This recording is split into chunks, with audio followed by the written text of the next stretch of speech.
Whoa! Hey, welcome to my Tech Cave for affiliate marketers. Today we're going to talk about how to rank a WordPress affiliate site on Google using a tool called Yoast. I've got 5 great tips for you today, and hang out to the end because I've got an extra tip, an extra bonus tip. SEO is as relevant today as it has been over the last 5 years, but it's constantly changing, but there's a lot of things that just stay the same. Quality, quality, and quality. Google wants the best quality to basically display to its customers. That's all SEO is about. It just wants the best. So are you going to be the best? A tool like Yoast helps you actually optimize your site, the on-site part of your website, not the off-site, which is all like all the backlinks and so on, but actually the content on your website. It helps you optimize it to become the best. Every time you post a single piece of content, you should be focused on optimizing that one piece of content on its own. Because your website basically is a building of individual bricks, content piece by content piece by content piece. Taking the time to actually focus on your individual content and help it rank will pay tremendous dividends with Google. Now, if you're running an affiliate marketing website, free traffic is really what you want. Why would you go and pay advertising fees when through SEO, search engine optimization, you can rank on the first page of Google and get free traffic? So there are a lot of other good tools out there as well, which will help you rank on the first page. One is SEMrush. Check out in the link in the description below about that. Today we're not talking about SEMrush, we're talking about Yoast, but SEMrush is a great product, and in another video I'll cover that off. I played in the SEO game for over 7 years. I used to run a search engine optimization company out of Singapore, and here in the Philippines we had a back office of over 40 people. So I still get excited about SEO, and tools like Yoast are just amazing tools to help you get to the top fast. So you ready for tip number 1? Should we do it? Let's do it! Yay! So tip number 1 is to set up your robots.txt file and your sitemap, your XML sitemap. If we come into here and have a look at our robots file, this is a default file that is actually created by WordPress. And at the moment, there is no sitemap in here. So what is your robots.txt? Really what the robots.txt file does is talks to the bots that come to your site, such as Googlebot, and tells them what it can do and what it can't do. It's sort of the rules. Now, of course, a bot can choose not to follow these. They're just an optional rules. Now, Google follows it, and Bing follows it, and most major search engines follow it, but not all search engines do. But if you don't have a sitemap in here, and you've not told Google through your Webmaster tools, through your Webmaster Console, where your sitemap, your XML sitemap is, then it doesn't know where it is. It can possibly look at sitemap.xml, which is the default, but it doesn't really know where to look. So search engine bots are left guessing. Now the good thing is that Yoast can actually set you up a robots.txt file, because at the moment it looks like there is a robots.txt file here, but it's basically a virtual one created by WordPress. There's no real file here. To show you what I mean, let's come into File Manager and have a look down here to see if we can find a robots.txt file. And you'll see that there's not one that exists here. It's non-existent. So this is a virtual file. Now the good thing is that Yoast can set this up for you. If you come into the Yoast and choose Tools and go up to the File Editor, you can see here, because we don't have one, even though we have a virtual one, we don't have a real one, then create robots.txt file can be done. And there it goes. It's picked up the virtual contents and popped it into here. But what we're missing is the sitemap.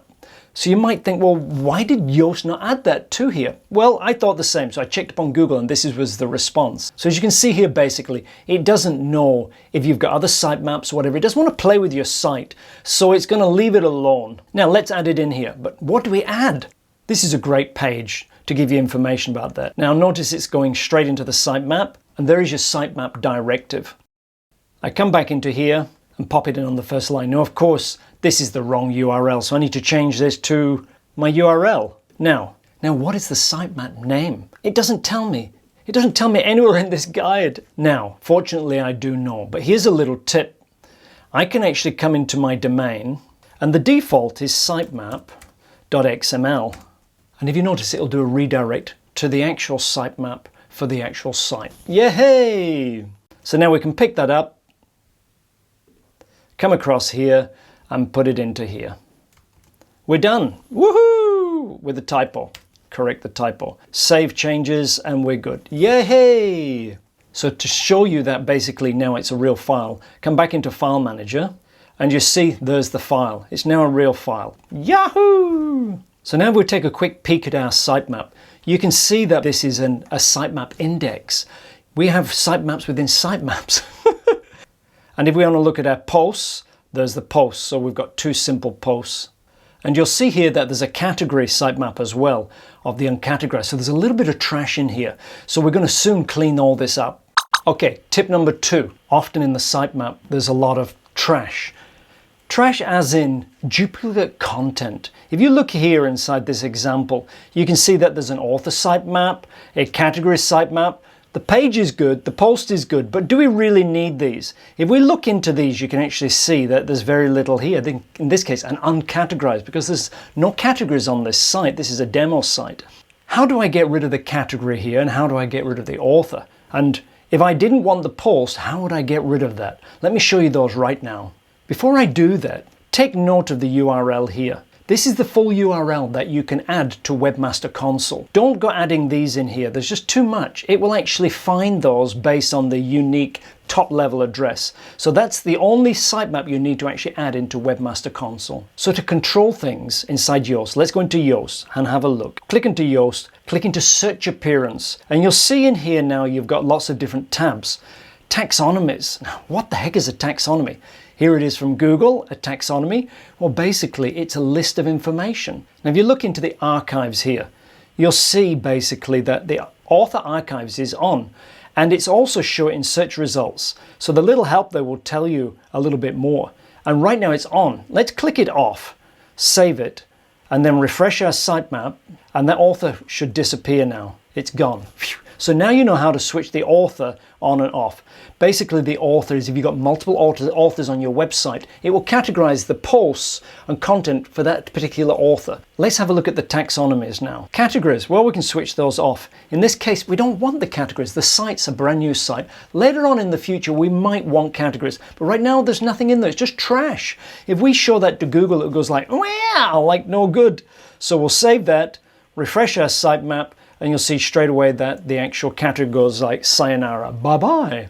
Great, now we've got a nice clean sitemap. We've got posts and page. Well, what if you wanted to get rid of your posts or your pages? Then where do they occur? Well, you've actually got that under content types. And in here you can see that there is the one for the posts, and down below here we can see the same thing for pages. So we can switch that off, save it, and see what happens. And the pages should disappear. Let's come into our sitemap and refresh, and they should have gone. Yahoo! Now, of course, we need the pages because we want Google to find the pages, and we probably most likely want the posts because we've got posts in our blog. So let's switch that back on, and voila, it's back up and running. Yahoo! Tip number 3 is manage your structured data within inside Yoast, which is really good. It's a really cool setting. But first of all, what is structured data? Hey, Yoast is a great article. Here it is. Go down, down, down. A lot of reading, whoa, whoa, whoa. Oh, there's an example. Yahoo! Structured data basically allows you to actually look at the rich objects within Google. So you've probably seen these rich results many times in the search results. And here's an example here. You'll see it all the time in Google, and it changes depending on what Google feels like. Every week it seems to change. But getting into these results gives you extra space on Google, which is really cool. So it's worth your while understanding structured data. So have a read of this article. Now, I'm going to give you the link to this one. If you copy and paste that into here, here's Get Us Out. It's my little website here. It's a URL shortener. I suggest you come in here and join. Let's put that in here. And there's the nice little link. So we'll copy the link, and there it is for you. Yoo-hoo! Great, I'll put that in the description below. So a really good tool is the schema testing tool to actually show you exactly what schema is being shown on your site. I'll give you the link coming to Get Us At, add that into here. There we go, copy it. Yoo-hoo! And there we go. Let's add in our URL, run the test to see what existing schema is on our site right now. And you can see there's a web page and it shows you the information. If you click on it on the right, it will actually show you where it physically is stored in the source code on the left. So you can see there's the information, and it shows that there's 0 errors, which is really good. Let's go inside Yoast now and change some of the structured data to see how it impacts on our testing tool here. So if we go across this post here, up on the right hand side here, we should see a Yoast icon, and there isn't one. Now, we've made a mistake on our settings. Now, this is a common mistake, and I've done this to show you basically that you can't access the Yoast settings unless they're switched on. So I'll come into here, into the Yoast settings, and you can see that it's switched off. I'll switch it on, save it, and then come back into my post, refresh that, and now we'll see the icon up in the right hand corner here. Yoo-hoo! So if you can't see the Yoast settings, you now know what you've done. Scroll down here for the schema, and you see the schema options. Now, this is important. Don't try to fake Google. Whatever this page is supposed to be in terms of the actual content, make sure that these schema types actually fit your actual content in your page. Don't try to spoof it. So we can see down here, there's a lot of predefined pages, and this is coming from schema.org. Let's choose it as a contact page. In this case, it's not, but just to show you, I'm going to now publish this page. Here we go, pick up the link, do a new test. Let's run that test, and now we'll see that we've got a contact page. Woohoo! So it's a great little tool to work with between Yoast and here when you're first learning to actually see exactly what's going on. Tip number 4, yoo-hoo! We need to make sure that our metadata is set up correctly. Yoast allows us to put templates in place for our titles and also our descriptions. So let's come under our page, for example. Let's come down, scroll down, pick up our page, and we can see here that the default SEO title will take these variables. It'll say the title, the page, a separator, and then the site title. Let's have a look at that inside a page. We're going to add a brand new page so we can actually see what's going on, and we're just going to publish it. View the page, and now we can see here the actual title. It's coming up with the page title and the actual site name. So let's go make some changes and see what happens. Come into here, let's put testing at the end. Save those changes, come back in here, refresh, and there it is, testing at the end. So you can now start to see the link between the actual two. What about the descriptions? Well, the descriptions are the same. By default, if you don't put a description into the individual content item, then nothing will get put in there. Now, if you use this tool like SEMrush, which is what I recommend, and that will give you basically access to a free trial. And also after the trial, I think you get about 100 pages you can scan every month. So it's still worthwhile, even if you don't want to pay to actually keep SEMrush, but give it a go. And there's the link, getus.at/SEMrush. If you're using a tool like SEMrush, it will throw up a lot of errors and messages if you've got blank descriptions, short descriptions, and so on. So hence, setting up right in the first place inside Yoast is pretty important. Let's come back and actually change the description in here. This is a default Yahoo.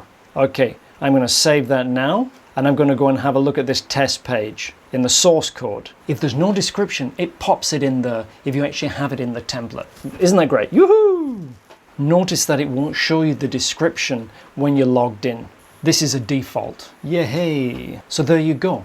Okay, tip number 5. Yoo-hoo! Almost finished. Yahoo! Yoast has a set of tools which will tell you when you've done things right and when you've done things wrong. Over here on the right hand side here, you've got an analysis. You've got an SEO analysis, you've got a readability analysis. It's really good to follow these and to actually have a look about what's going on and try to get all green. As you can see up here, there's a problem with this one, sentence length. Down here, the flash reading ease. Well, we're good because there's not much content on here. Passive voice, oh, we're all good, good, good. So correct these if there's any mistakes. But before you go into any of these and start changing any of these, what you should do is add a keyword. Come down here. And each page can have a focus keyword. What a focus keyword is basically a way for Yoast to understand about what your thoughts are about what this page is all about. And it's sort of the keyword that you'd want this page to rank for in Google. If you don't add this, Yoast is really a bit lost about what this page is about. It can give you some general ideas, but it can give you very specific information if you basically put something on here. You can use short keywords or long keywords. This is what's called a long tail keyword. You can use that, or you can use very short ones, whatever is the keyword that you want.